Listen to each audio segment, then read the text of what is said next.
tout d'abord remercier l'industrie du Maroc qui nous a invités à cet événement qui est important à plusieurs niveaux. D'abord parce que c'est un événement qui nous permet d'échanger avec tous les acteurs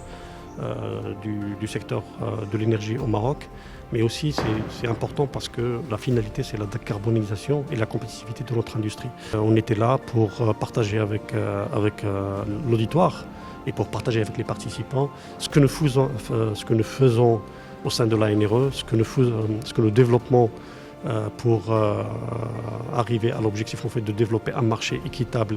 à tous les acteurs. Donc dans ce cadre-là, on a déjà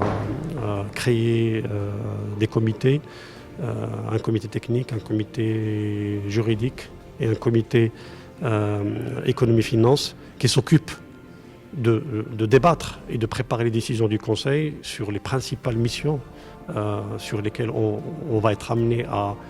prendre des décisions, notamment l'accès au réseau, c'est-à-dire comment garantir un accès au réseau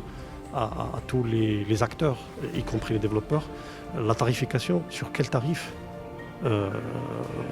et quel niveau de tarif vont payer ces développeurs pour pouvoir développer leur projet énergétique. Mais il y a aussi la question de litige. S'il y a des litiges par exemple, l'autorité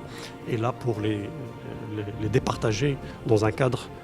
qui nous est propre, qui permet aux développeurs et aux gestionnaires de résoudre les éventuels litiges. Donc voilà un peu ce que nous faisons en tant qu'autorité. Dans le cadre de la décarbonisation, nous pensons en tant qu'autorité que le développement d'une offre d'électricité compétitive, accessible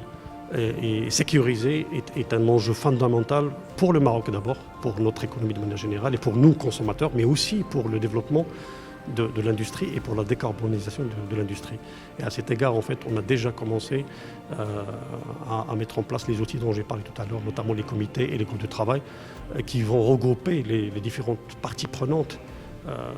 notamment les développeurs, les industriels qui sont les consommateurs, mais aussi les autorités publiques et les institutions.